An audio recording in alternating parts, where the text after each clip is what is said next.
Hello everyone.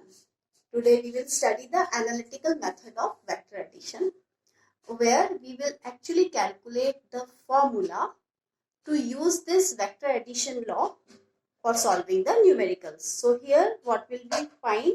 We will find first thing the magnitude of the resultant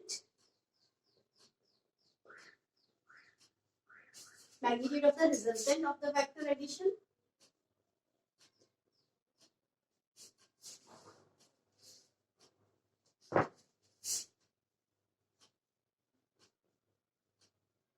Second is the direction of the resultant.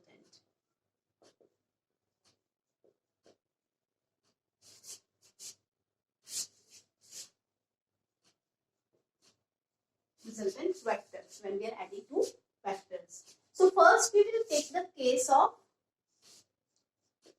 triangle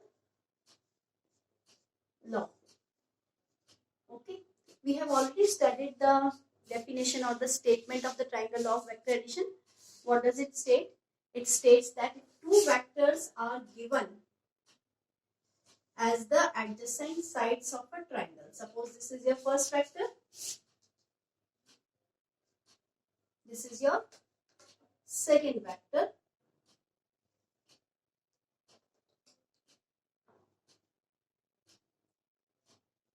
So according to the triangle law of vector addition, if two vectors are given as adjacent sides of a triangle, then the resultant is given by the third side of the triangle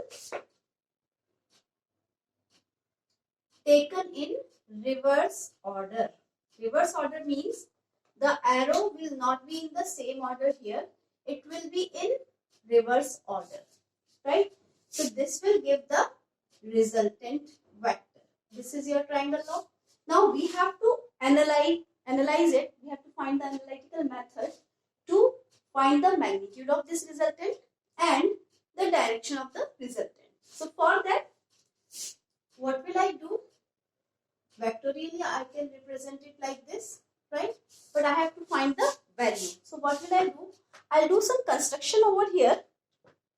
And that construction will be extending this side A in this direction and then dropping a perpendicular from this, right? So this is our construction. If we mark these points as O,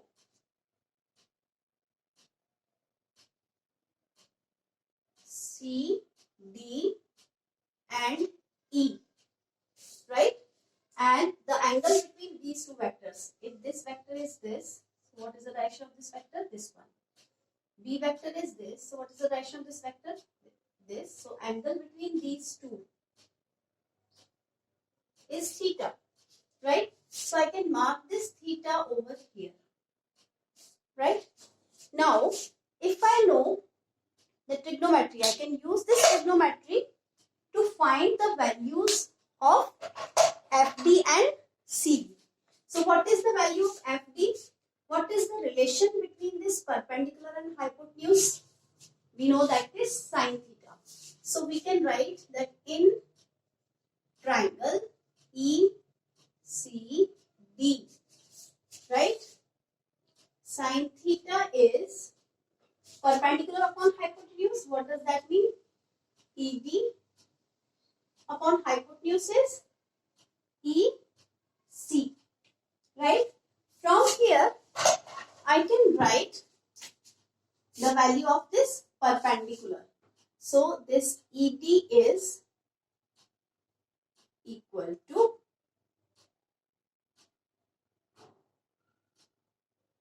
EC sine theta. And what is the value of EC? We know that when we have a vector like this, right?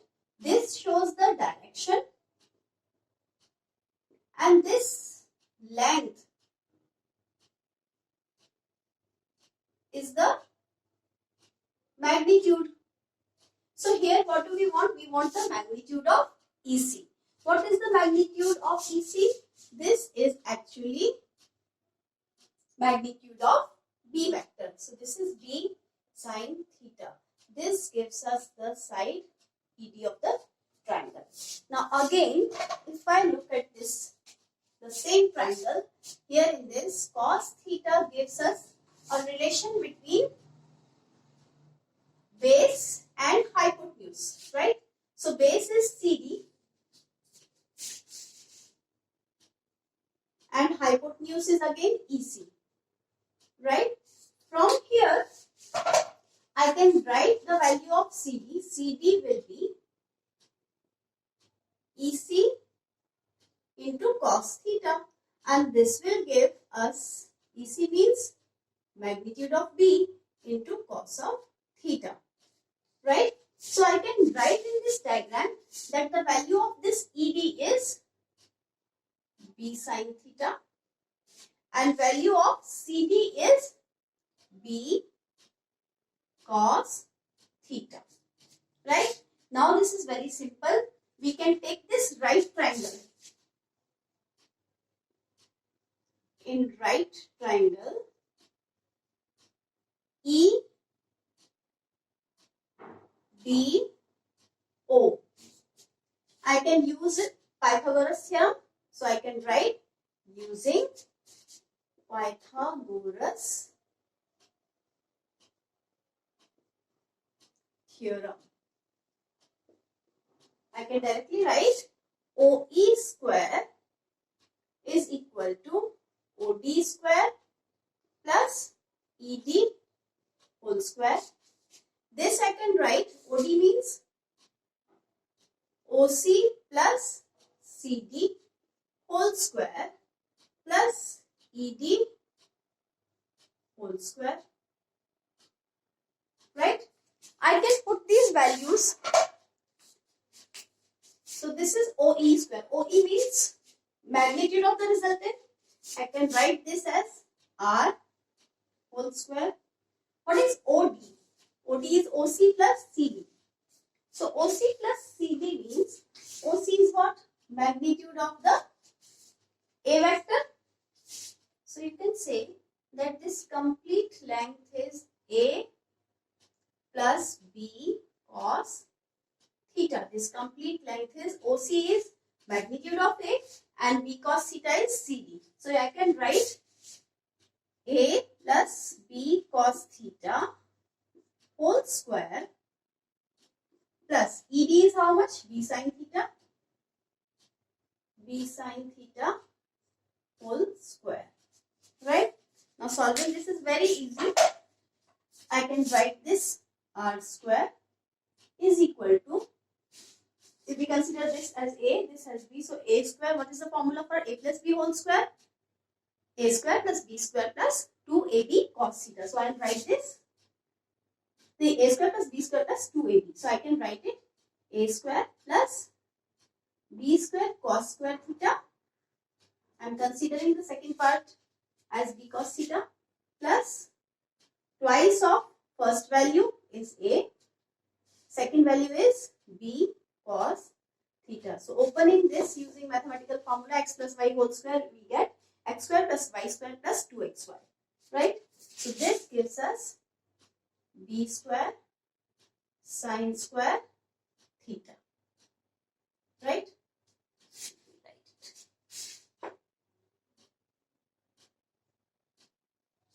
Right? So from here, I can write this A square. I can take B square common. Inside I can write cos square theta. And for this I can write sin square theta plus 2AB cos of theta.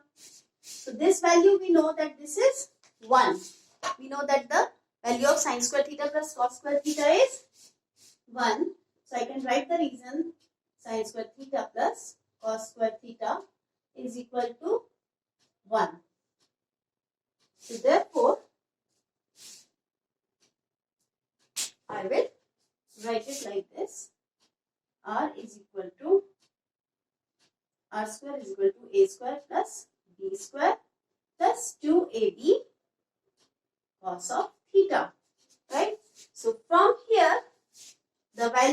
resultant is under root of a square plus b square plus 2ab cos of theta. What is theta over here? Theta is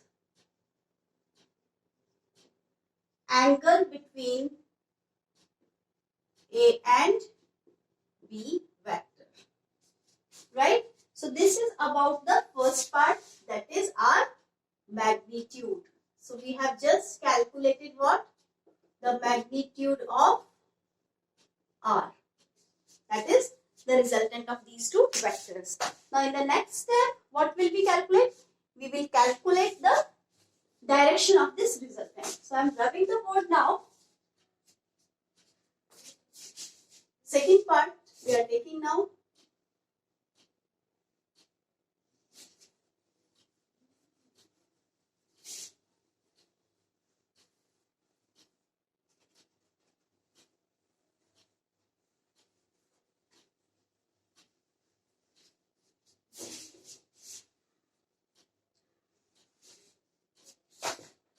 So I am writing the direction of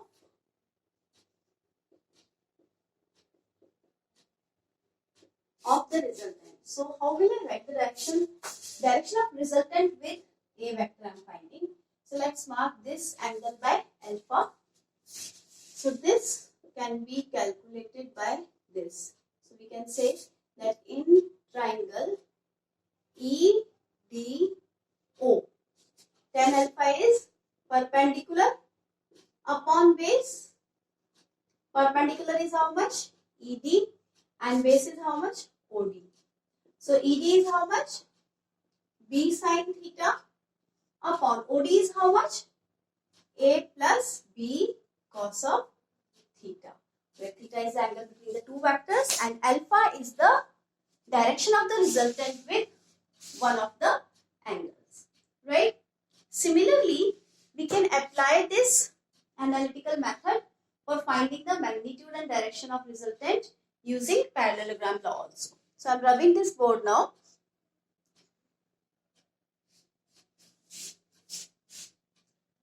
For comparison, I am leaving this diagram as it is, right?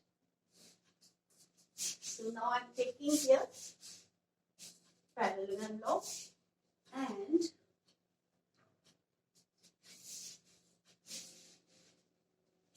this is the second part, that is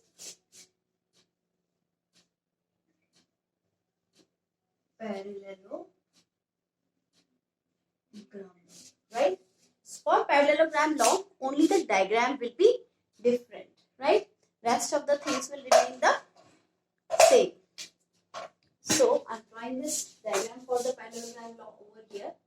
So what is the statement of parallelogram law? If two co-initial vectors, that means having the same starting point.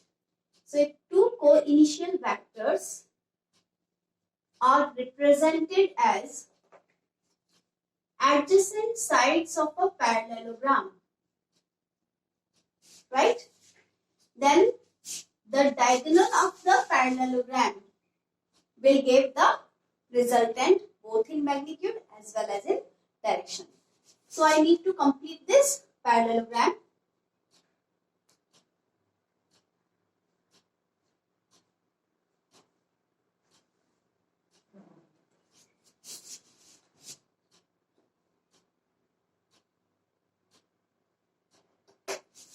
So this vector will have same side as this one because this is a parallelogram. So this will also be a B vector, and this will be an A vector, right? So I am drawing a dash line here because I have completed the parallelogram. I had only these two vectors. Very important law, beta. You will be using this in 11th and 12th, both the classes, for solving many numericals. So what is our diagonal of this parallelogram?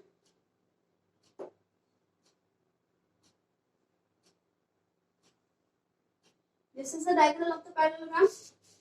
So this diagonal gives the resultant according to the statement of the parallelogram law. So this is the resultant beta, right? This angle is the angle of the resultant with one of the vectors. I'll do the same construction here. I'll extend this one vector over here and drop a perpendicular here. So if I mark these points same as before, this will be our point AO, this is point C, this point D, and this point E, right? So as before, we know what is the angle between A and B vector in this case. I can mark this angle between A and B vector as theta over here.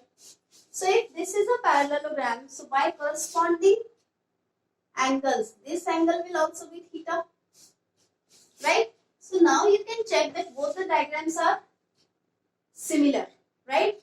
And if the terminology is same, the way of solving will also be exactly same. So here I will be a little faster. This is B sin theta. This is B cos theta. Now you can compare the diagrams and I'll just do the derivation for this parallelogram. So this diagram is for the parallelogram. Here I have to find first the magnitude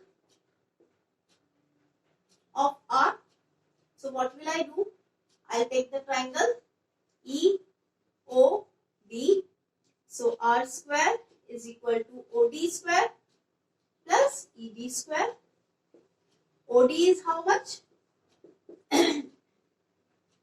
This is A magnitude plus B cos theta whole square plus ED means B sin theta whole square, exactly same as before, and this will give us A square plus B square cos square theta plus 2AB cos theta plus B square sin square theta.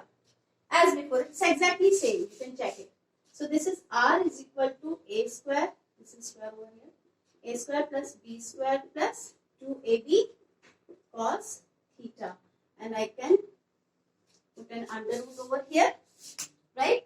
So this is exactly same as before. Now here I can write the second part, that is the direction of resultant. So for that again, triangle EDO. So this will be tan alpha is equal to ED upon OD. This is B sin theta upon A plus B cos theta. So this is all about the analytical method of vector addition. Now in this parallelogram law, I just kept this diagram to explain the relation between the two. Now you don't need this diagram when you are discussing about the parallelogram law of vector addition, right? And let's take two examples where this parallelogram law is applicable. These are general life, daily life examples. You will be excited to know that, right? So I'm rubbing the board now and I'll give you two examples over here. You must have seen sling and the flight of a bird. So you can write here the examples of parallelogram law, right? So you can draw this diagram here. One is your sling. This is your sling, right? And second example I'm taking for the flight of a bird. So this is your bird, right? Now in this case of the sling, you can see here that this is the rubber band or the elastic which we stretch backwards with a stone here. What happens is that a kind of tension force is developed here. Now if we look at this, we have these two tension forces. This is T1, this is T2. By parallelogram law, what will be the direction of the resultant? If we complete this parallelogram law, so this will be the diagonal, right? So this is the direction of the resultant. And here also, if we complete this parallelogram, this will be the direction of the resultant. So the stone goes this way.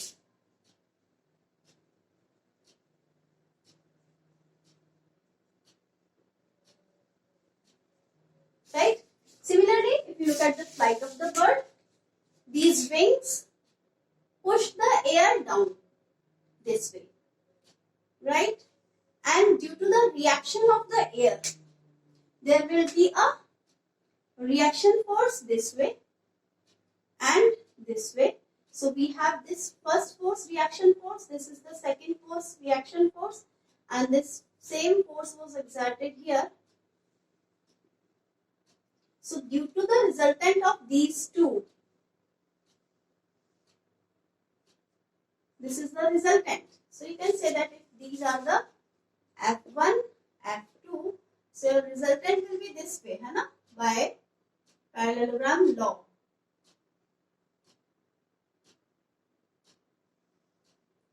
So this way, this resultant force gives the